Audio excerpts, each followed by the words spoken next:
മഴ തോരും മുൻപേ പുതിയൊരു എപ്പിസോഡിലേക്ക് വീണ്ടും എല്ലാവർക്കും സ്വാഗതം. കമല ചായ എടുക്കുമ്പോൾ അലീനയും സഹായിച്ചു. ചായക്കപ്പുകളും ട്രേയും അവൾ കഴുകി അടുക്കി വെച്ചു. അലീനയ്ക്ക് ഈ അടുക്കള പരിചയമുള്ളതാണ്. ആദ്യമായി അവൾ ഒരു വീട്ടുവേലക്കാരിയായി വന്നത് ഇവിടെയായിരുന്നു. അലീനയോട് സംസാരിക്കുവാൻ കമലയ്ക്ക് വിമുഖതയുണ്ടായിരുന്നു. അലീന സംസാരിക്കുവാൻ ശ്രമിച്ചപ്പോഴൊക്കെയും കമല മുക്കിയും മൂളിയും മറുപടി പറഞ്ഞു. ചിലപ്പോൾ ഒന്നും മിണ്ടാതെ നിന്നു.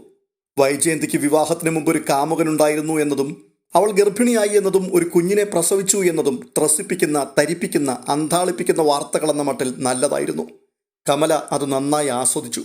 പക്ഷെ വൈജയന്തിക്ക് വിവാഹപൂർവ്വ ബന്ധത്തിലുണ്ടായ മകളെ എല്ലാവരും പ്രാധാന്യത്തോടെ കാണുന്നത് കമലയെ വല്ലാതെ അസ്വസ്ഥയാക്കി. വൈജയന്തിയോടോ മക്കളോടോ കമലയ്ക്ക് പണ്ട് മുതൽക്കേ അത്ര മമതയില്ല. അപ്പോഴാണ് ഈ വിരോധാഭാസം കൂടി. കമല ചിന്തിച്ചു കൂട്ടുകയാണ്. സ്വർണത്തോളം വരുമോ സ്വർണം പൂശിയത്? അല്ലെങ്കിൽ തന്നെ എന്താണ് ഇവരുടെ സവിശേഷത? രഹസ്യ പ്രസവത്തിൽ ജനിച്ചതോ? അനാഥാലയത്തിൽ വളർന്നതോ? കണ്ടെടുത്തെല്ലാം അടുക്കള ജോലിക്കാരിയായി നിന്നതോ? നേരാവണ്ണം ജനിച്ച മക്കളോടുള്ളതിനേക്കാൾ പരിഗണന ഇവളോടെന്തിനാണ്? കമലയ്ക്ക് ഇതൊന്നും ദഹിക്കുന്നില്ല. പക്ഷേ ഒഴുക്ക് അലീനയുടെ ഭാഗത്തേക്കാണ്. അതിനെതിരെ നീന്താനും കഴിയുന്നില്ല. അതിനാൽ തന്നെ കമല വെള്ളത്തിനു മീതെ പൊന്തിക്കിടക്കുന്ന ഒതളങ്ങ പോലെ ഓളത്തിനൊപ്പം നിന്നു. കമലയ്ക്ക് തൻ്റെ ഭർത്താവിനോട് ചോദിക്കണമെന്നുണ്ടായിരുന്നു. എന്നാൽ പിന്നെ ഞാനും പോയി ഇതുപോലൊരെണ്ണത്തിനെ തപ്പിയെടുത്തോണ്ട് വരട്ടെ എന്ന്. നമ്മുടെ കല്യാണത്തിന് മുമ്പ് എനിക്കും ഒരുത്തനെ പ്രേമിക്കാനും ഗർഭിണിയാകാനും പ്രസവിക്കാനും ഒക്കെയുള്ള കഴിവുണ്ടായിരുന്നു. ശിവശങ്കരമേനോൻ്റെ കൈക്ക് നല്ല കനമുള്ളത് കൊണ്ട് കമലയ്ക്ക് അങ്ങനെ ചോദിക്കാനുള്ള ധൈര്യം കിട്ടുന്നില്ല. കമല ചായ കപ്പുകളിലേക്ക് പകർന്നുകൊണ്ടിരിക്കുമ്പോൾ മാലതി അവിടേക്കെത്തി. അവർ അലീനയോട് ചോദിക്കുകയാണ്, നീ ഇവിടെ നിൽക്കുകയാണോ? അമ്മയുടെ മുറിയിൽ ചെന്ന് നോക്കിയപ്പോൾ അവിടെ കാണാനില്ല. ഗംഗേട്ടൻ നിന്നെ അന്വേഷിച്ചു.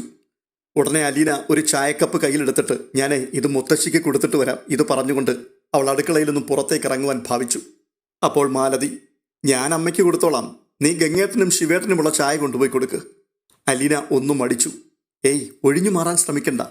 നിനക്കും അവർക്കും ഇടയിൽ ഒരല്പം തടസ്സം ബാക്കിയുണ്ട്. ഇനി എന്തിനാ അത് വെച്ചുകൊണ്ടിരിക്കുന്നത്? അതങ്ങെടുത്ത് മാറ്റിയേക്കണം. ഇങ്ങനെയൊക്കെയല്ലേ പറ്റൂ. അവർ രണ്ടുപേരും ഗസ്റ്റ് റൂമിലുണ്ട്. മാലതി തന്നെ ചായക്കപ്പുകൾ എണ്ണിയെടുത്ത് വെച്ചു. ഗംഗേട്ടനും ശിവേട്ടനും നിനക്കും. ചെല്ല്. അലീന ചായയുമായി പോയി. ഉടനെ കമല ചോദിക്കുകയാണ്, എന്താ തടസ്സം? അപ്പറഞ്ഞത് എനിക്ക് മനസ്സിലായില്ലല്ലോ. അവൾ ആരാണെന്നും എന്താണെന്നും ഒക്കെ എല്ലാവരും കൂടെ അറിഞ്ഞു കഴിഞ്ഞു. പിന്നെന്താ? കമലേ, നിനക്കത് മനസ്സിലാവില്ല.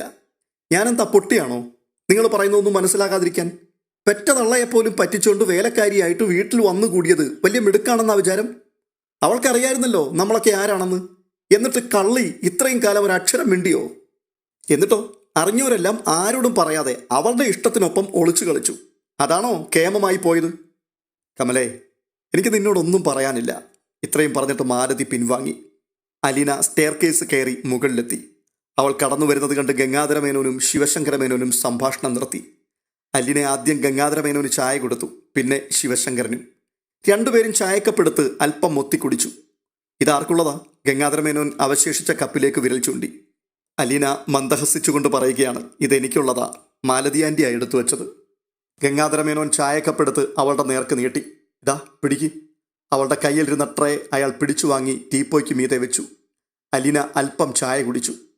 ഗംഗാധരമേനോൻ ചോദിക്കുകയാണ്, കടപ്പാട്ടൂരിൽ നീ എത്ര ദിവസം ഉണ്ടാവും? അറിയില്ല, പപ്പ വിളിക്കുമ്പോൾ പോണം. നിനക്ക് ഇവിടെ നിന്നുകൂടെ കുറച്ചു കാലം കൂടി? നിന്റെയും കൂടെ വീടല്ലേ ഇത്? ഇല്ല, എനിക്ക് പോകേണ്ടി വരും. ജയന്തി തിരിച്ചു വരുന്നതുവരെയെങ്കിലും. അലീന ഒന്നും മിണ്ടാതെ വിദൂരതയിലേക്കെന്നവണ്ണം മിഴികൾ ഊന്നി അങ്ങനെ നിൽക്കുകയാണ്. ഗംഗാധരമേനോൻ അപ്പോൾ വീണ്ടും പറയുകയാണ്, അവരെ ഒന്നിച്ചു നിർത്താൻ നിനക്ക് മാത്രമേ പറ്റൂ. ഇനി സാരയില്ലെങ്കിൽ ബബിത നോക്കിക്കൊള്ളും. ബാലചന്ദ്രമേനോന്റെ ആരോഗ്യം മെച്ചപ്പെട്ടു വരുന്നതല്ലേ ഉള്ളൂ. നീയല്ലേ കാറിൽ കൊണ്ടുപോകുന്നതും കൊണ്ടുവരുന്നതുമൊക്കെ. അച്ഛനിപ്പോൾ തനിയെ ഡ്രൈവ് ചെയ്യാനൊക്കെയായി. എന്നാലും നീ കൂടി അവിടെ ഉണ്ടാകണമെന്നാണ് ഞങ്ങളുടെ ആഗ്രഹം, അല്ലേ ശിവശങ്കര? ശിവശങ്കരമേനോൻ ജ്യേഷ്ഠനെ അനുകൂലിച്ച് തലയാട്ടി. നീയുള്ളപ്പോൾ അവരാരും ഒരു പോരായ്മയും അറിയുന്നില്ല. അലീനയ്ക്ക് എന്തു പറയണമെന്നറിയില്ലായിരുന്നു. അതുപോലെ വേറൊരു കാര്യം പറയാനുള്ളത്, നിനക്ക് എപ്പോൾ എന്ത് സഹായം ആവശ്യമുണ്ടെങ്കിലും ഞങ്ങളോട് ചോദിക്കാം. ഞങ്ങളെ അന്യരായിട്ട് കാണണ്ട. ഞങ്ങൾക്ക് നിന്നോട് യാതൊരു അനിഷ്ടവുമില്ല. നിനക്ക് ഞങ്ങളോടുമില്ലെന്നാണ് ഞങ്ങളുടെ വിശ്വാസം. കണ്ണു നിറയാതിരിക്കുവാൻ അലീന അങ്ങിഞ്ഞു വട്ടം നോക്കി. പക്ഷെ എവിടെയൊക്കെയോ സങ്കടത്തിൻ്റെ ഉറവ വീണ്ടും പൊട്ടുന്നു. കണ്ണുകൾ നീറുന്നു, ഹൃദയം വിങ്ങുന്നു. 24 വർഷം മുമ്പ് തന്നെ ഒരു അനാഥാലയത്തിലേക്ക് തള്ളിവിട്ട ആളാണ് ഇപ്പോൾ തൻ്റെ മുഖത്ത് നോക്കി ഇത് പറയുന്നത്. അമ്മിഞ്ഞപ്പാലിൻ്റെ മാധുര്യമൂറുന്ന ശൈശവവും പൂമ്പാറ്റച്ചിറകുള്ള ബാല്യവും പൂവായി വിടരുന്ന കൗമാരവും തനിക്ക് നിഷേധിച്ചയാൾ.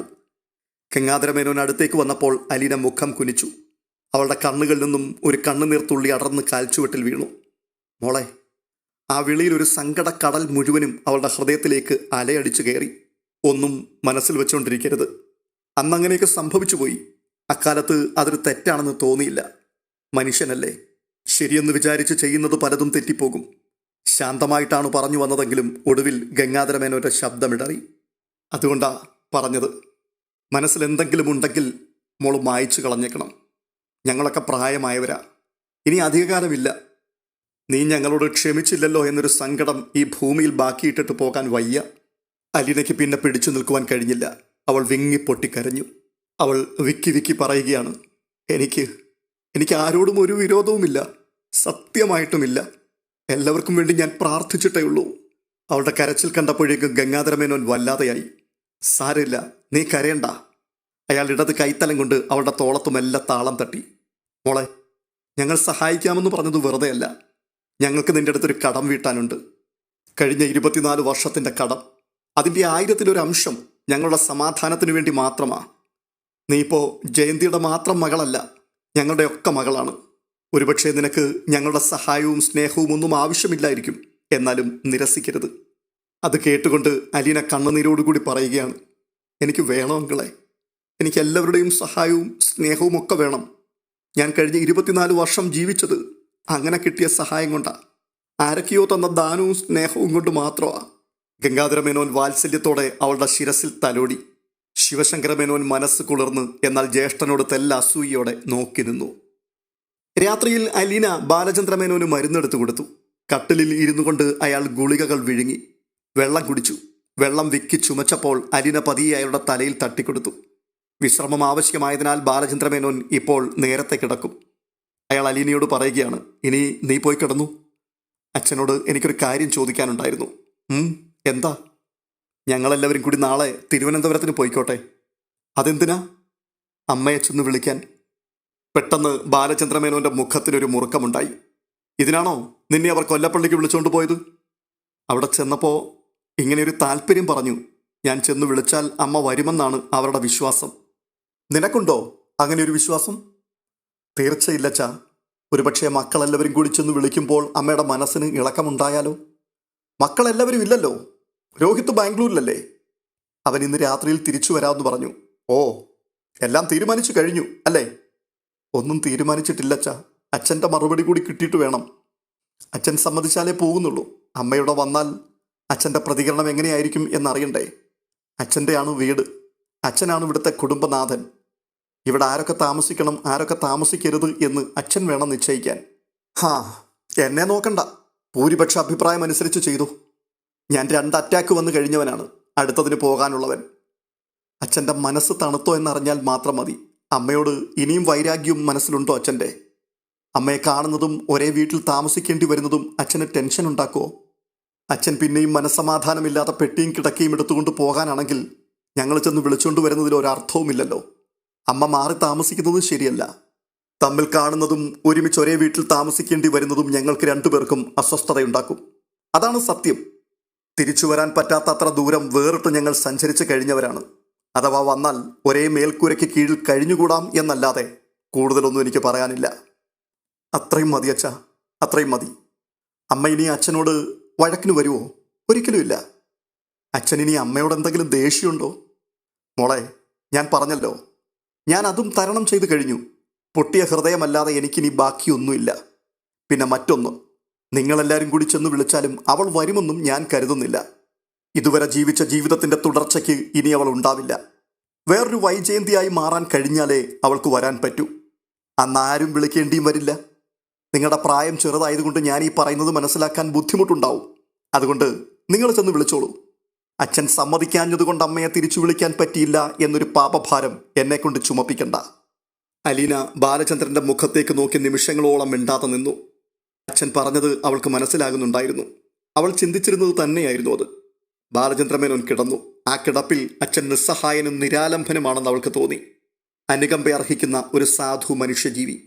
അച്ഛൻ്റെ ദാമ്പത്യ ജീവിതം ഈ 52-ാം വയസ്സിൽ മിക്കവാറും അവസാനിച്ചു കഴിഞ്ഞു. അച്ഛൻ ആശിച്ചതൊന്നും അച്ഛന് ലഭിച്ചില്ല. ഇനിയൊരു പക്ഷെ ലഭിക്കാനും പോകുന്നില്ല. വേദനയുടെ ചൂളയിൽ ഇത്തിരി സന്തോഷം ഊതിക്കാച്ചിയെടുത്ത ആളായിരുന്നു അച്ഛൻ. ഇപ്പോഴാ ചൂളയും അണഞ്ഞു. അലീനയ്ക്ക് എന്തെന്നില്ലാത്ത സങ്കടം തോന്നി. എത്രമാത്രം നിരാശാഭരിതവും വേദനാ നിർഭരവുമാണ് ചില മനുഷ്യരുടെ ജീവിതങ്ങൾ. അവർക്ക് നീതി കിട്ടുന്നതേയില്ല. ചൂണ്ടയിൽ കോർക്കുന്ന ജീവിക്കാനുള്ള ഇരയ്ക്കുമില്ല നീതി. അത് കൊത്തിവിഴുങ്ങുന്ന മത്സ്യത്തിനുമില്ല. ബാലചന്ദ്രന്റെ ശബ്ദം അവളെ ചിന്തയിൽ നിന്നും പെട്ടെന്നുണർത്തി.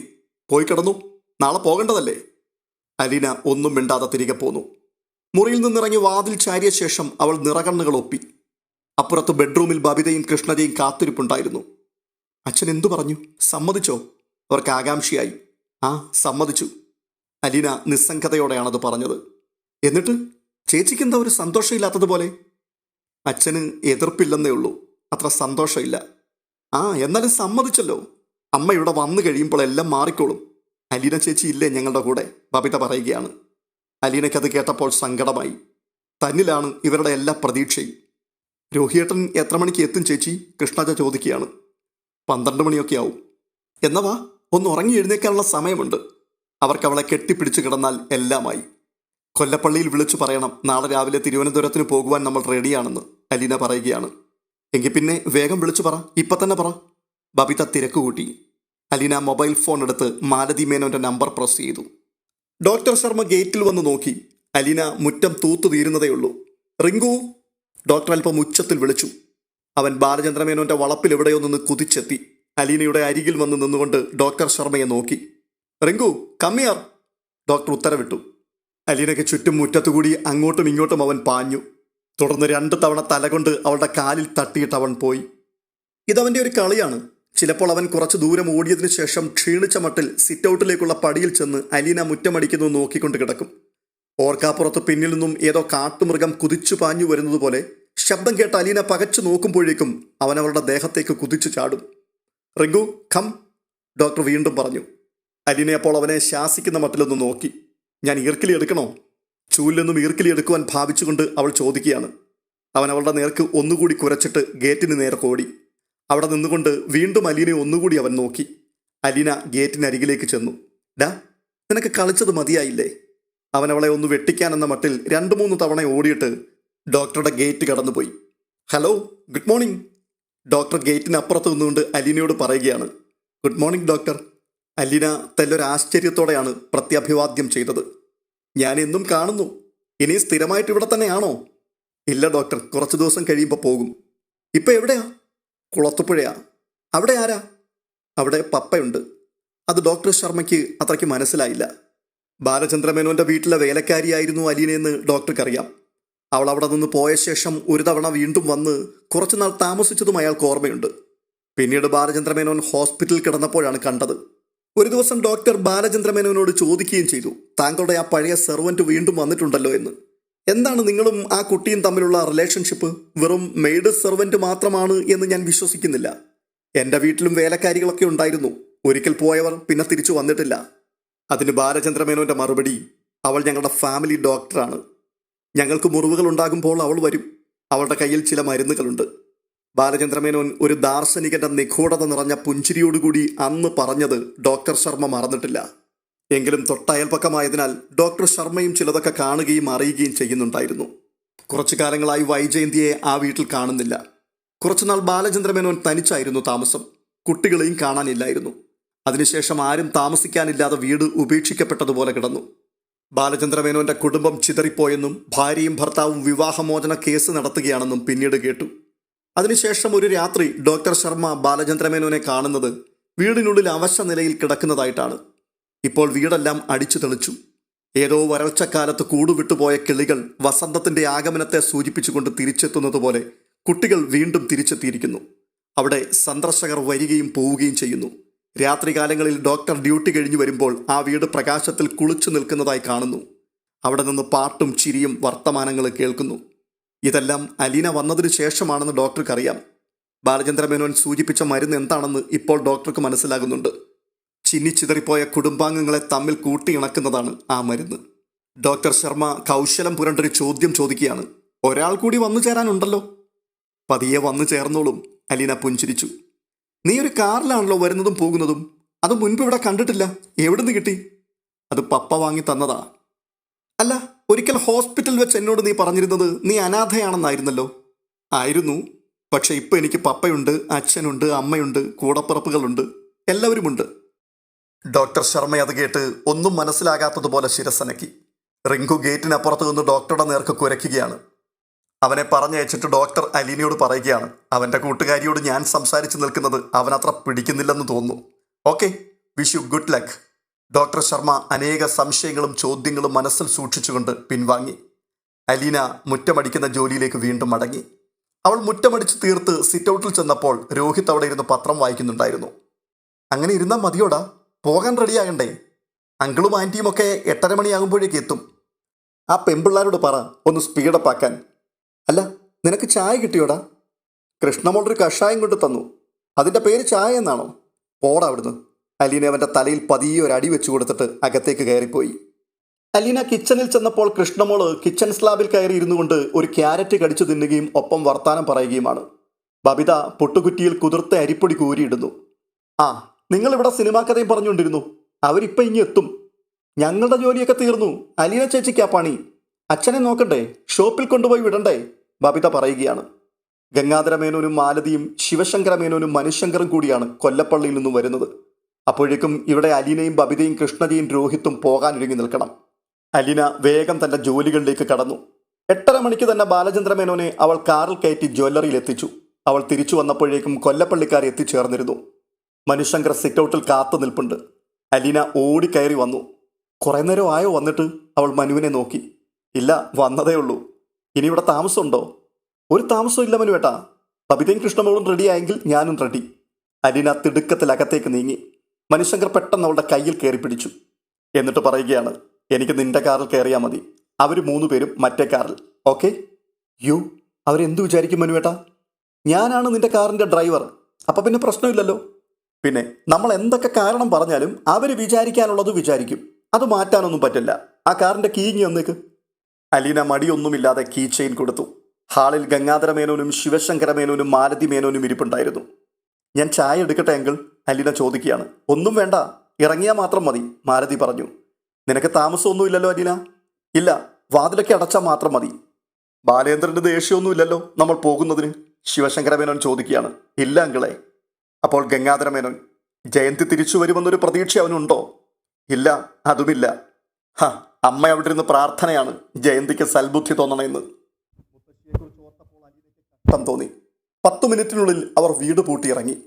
മനുശങ്കർ അലീനയുടെ കാറിൽ കയറുന്നത് കണ്ടുകൊണ്ട് ശിവശങ്കര മേനോൻ ചോദിച്ചു, നീ എന്താ ആ കാറിൽ?